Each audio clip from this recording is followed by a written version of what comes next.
meeshaan kun akkuma argitanu qarshii 61 fi 150 fixee eelee biddeenaa isa daabboo walitti illee qabdi masoobii illee qabdi gatii isaa tokko kan inni isinitti mutaa hanga xumura viidiyoo kanatti na waliin tura. Assalaamu alaykum wa rahmatullahi wa barakaatu. Kabajamtoota hordoftoota koo jirtu nagaa keessanii fayyumaa alhamdulillah nagaa kooti. Isinillee bakka jirtanitti rabbiin nagaa isin haa taasisu inshallah. Hadhagaa akkuma argaa jirtanu meeshaa obboleettii keenya tokko kara biyyaallee galtee jirti inshallah. Meeshaa si kan inni gatii isaa tokko kan isinitti mutaa. Rottoo kanallee qabdi akkuma argitanu rottoon kuni leetirii 320 hunduma isaayyuu gatii isaa tokko kan isinitti mutaa. Viidiyoo kana laayikii godha akkasuma namoonni haaraa taatanii chaanalii kana subscribe godha maatii kootaa meeshaalee garaagaraa magaalaa Jimmaarraa godina Jimmaa bakka barbaadan isin qaqqabsiisuu ni danda'a. Mafarrashaa Arabiyaa Majlisii meeshaa mana keessaa waan barbaadan jechuudha argachuu dandeessu jechuudha. Salihaa MTube magaalaa Jimmaarraa akkasii amma meeshaan kuni eelee biddeenaa kan daabboo walitti illee qabdi masoobii illee qabdi hunduma isaa kan isinitti agarsiisu ta'a. Walumaa galatti qarshii 61,150 jechuudha kan inni fixee. Egaa jalqaba irratti kanuma dhiifamu lafti halkanii kaameeraa illee ofuma kootiifaniin qabee jira. jalqaba irratti birciqoo kunoo birciqoodhuma normaalii jechuudha. Birciqoo kana darzanii tokko jechuudha. Kun firee jaha kun fireen jahas keessa jira.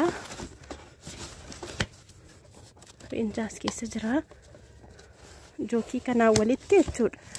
Jookii kanaan walitti jookii turkii jedhamu kana la baay'ee tokko bareedaadha. Jookiin kuni ofii kootiillee manaa qabaanii akka kanatti birciqoo 12 fi jookiin tokko kuni 1,800 jechuudha. Dhiifama immoo qulqullina kaameraaf harka tokkoon qabaatan harka tokkoon qodaa isinitti agarsiisaa jira dhiifama. Kun 1,800 walitti jechuudha.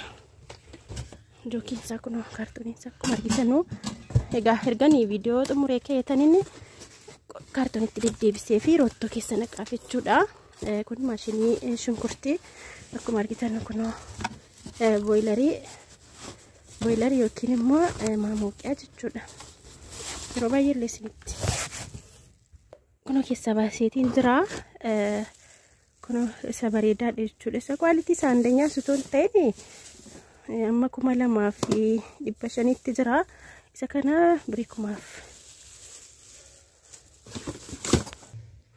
1,500 jechuudha. Kuni hanga 2,500 jira jechuudha. Wanti hundinuu sadarkaa qaba. Kunillee amma ta'e bicina malee qulqullinni isaa badaa bareedaadha jechuudha. Itti aansuudhaan peermuzii kana isiin kun abbaa leetirii tokkooti. Peermuzii baay'ee tokko oriijinaalii taate jechuudha. Baay'ee tokko oriijinaalii kwaaliitiidha jechuudha. Peermuziin kuni leetirii tokko abbaa lamaas kunuwaasii qabdi. Peermuzii kana lammanii kaa 3,300 nan biteef jechuudha. Baay'ee tokko amma namoonni peermuzii warqaamaa waan akkasii bitattanu inni gadhiisa yeroodhaaf jechuudha. Kan biyya Arabaa sun iyyuu tokko gadhiisa akkuma beektan tokko. Kun immoo ciminas qabaa kwaaliitiidha baay'ee tokko peermuziiwwan kun jechuudha. Walumaa galatti lammansaa 3,700 nan biteefi tansuudhaan peermuziin tartiiba tokkotti isinii godha. Kunoo isa kanas illee qobaatti 2,200 bite jechuudha. Isiin kun isin bareeddi 2,200 biteef isii kana leetirii 2 jechuudha peermuzichi. As biratti istoofii kana 2,200 bite sallee akkuma argitanu 2,200 bitee fi as biratti immoo maashinii shunkurtii kana galaagilee fi harkaan itti godhachuu dandeessu jechuudha. Yeroo mabraatiin badee kunoo akka kana harkaan sirriitti hin keenye garuu ani harkaa kana fayyadamee hin beeku. Harkaan akka kana daakachuu dandeessu jechuudha yeroo mabraatiin bade. Abbaa billaa meeqaa? Billaa 1 2 3 4 5 billaa 5 jechuudha. Abbaa billaa 5ti. Kiiloo 2 fixuu danda'a kun. Keessoon isaa jechuudha. inuma fixaayyuu malee baay'ee nama gargaara wanti kuni kun kan mabraatii immoo isa kana asiin qabdanii itti daakachuu dandeessu jechuudha. Naa kun yeroo mabraatiin hin jirre biyya keenya akkuma beekamu mabraatiin amma babbadee nama rakkisa. Yeroo sanatti isa kanaan fayyadamuu dandeessu. Walumaa galatti kun gatiin isaa 2,500 nan biteef jechuudha.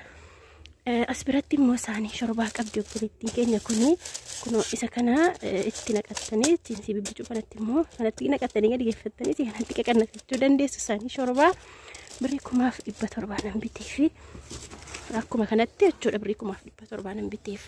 Achi keemmoo as biratti maashinii shunkurtii kana kun akkuma argitanu bismillah dhiifama maashinii bunaa jechuukooti. Kanarra kan xiqqaattu illee jirti jechuudha. Kana qofaanii 900 isii kana garuu 1,500 nan biteefi እና buna amma ta'e buna dan wayini qabatti keessunsa isii 900 garuu bicuudha. Inni magaamoo nama isa guddaa qabu biratti siin geessi. Isii kana akkuma argitanu 1,500 nan biteefi itti aansuudhaan ka distiin kuni baay'ee tokko kwalitii bareedaa kan ta'edha. Inni ulfaatasii akka isaaniitti illee fayyadamuu danda'a jechuudha. Sadansaa kana 6,800 nan biteef jechuudha. Distii kana baay'ee tokko kwalitii bareedaa kan ta'edha. Itti aansuudhaan manqorqoraa kanaa 650 nan biteefi dhiifama garuu qulqullina viidiyootiif mabraatiin dhaanan fayyadamaara halkanii.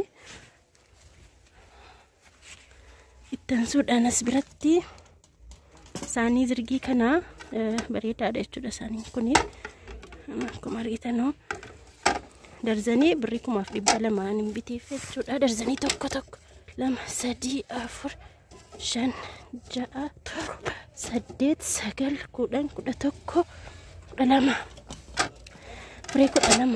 1,200 nan biteefi egaa burcuqoof jookii kana kan baramaa ta'edha. 1,800 nan biteefi taansuudhaan maxbashaan kun illee baay'ee tokko bareedaadha.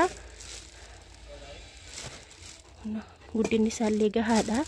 1,400 nan biteef maxbashaa kana. Taansuudhaan kashkashaa qoda bunatti lakaanu kana 1,420 nan biteefi taansuudhaan ka siinii aadaa kana siinii abbaa gadaa fi harkabuutii abbaa gadaa jechuudha. Akkuma argitanu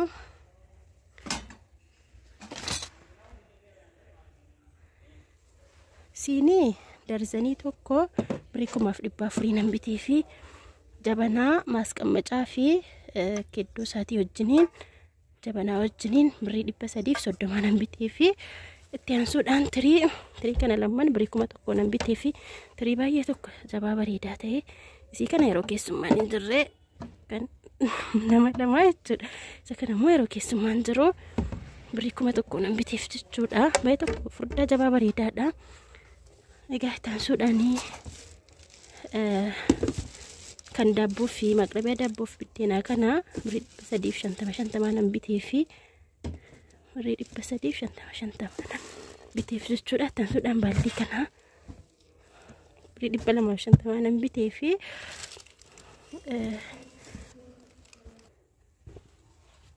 isa kana saafaa bukoo itti bukeeffatanu 280 nan biteefi herreedduun keessanii sibiileettan jechuudha. Sibiilli yeroo kashkash jedhee nama cinqa yeroo bukootti bukeessanu amma kun badaa bareedduudha jechuudha. Sideenya kana waan dhufedha. 280 nan biteefi itti aansuudhaan ka maashinii juusii kana yeroo baay'ee kanan bituudha. Akkuma argitan kun 1,400 bareedaa kan ta'edha jechuudha. 1,400 nan biteefi taasisuudhaan maankaa darzanii tokko 250 nan biteefi egaa qodaanii roottoo kana leetirii 320 2,200 nan biteef jechuudha. Leetira 320 2,200 nan biteef akkasii hordoftoota koo inshallah meeshaan an hadda qabadhee dhufe kana fakkaata. Laayikii godhaa viidiyoo kana. Akkasuma namoonni immoo meeshaa ajajachuu barbaadanii ajajadhaa. Lakkoofsa koo duwwaa 941 52 74 63 dhiifama niqaabee dadhee isinitti taasisaan ture waanuman kaameraa keessatti mul'ataa jiru wayii ofisee niqaabni naafanii ture. Akkasii ajajadhaa. Heloo jedhaa. Telegiraamii waasaappiidhaan argachuu dandeessu. Lakkoofsa koo isaan maasuman isinitti meeqee jechuudha. Akkasii mafarrashaa barbaaddanuu meeshaa barbaaddan Saalihaa MTU magaalaa Jimmaarraa argachuu dandeessu. Namoonni hanga xumura viidiyoo kanaa waliin turtanii baay'ee tokko galatoomaa ulfaadhaa. Jazaakumullahu khairan. Laayikii godhaa akkasuma inshallah viidiyoo biraa hanga qabadhee isinii dhufutti nagaa rabbi keessanaaf turaa. Assalaamu alaykum warahmatullahi wabarakaatu. እና bakka hojii kootiittan viidiyoo kana waraabaa jechuudha. Kanaaf akka argisiifata jedhee ballachuu dhiisee dhiifaman isiniin jedha. Gaallaftillee dukkanaa'eera. Hamma galuufaniin jedha. Viidiyoon kun egaa yoom akkasiin bira qaqqabu hin beeku. Inshallah nagaa rabbi keessanaaf turaa. Assalaamu alaykum.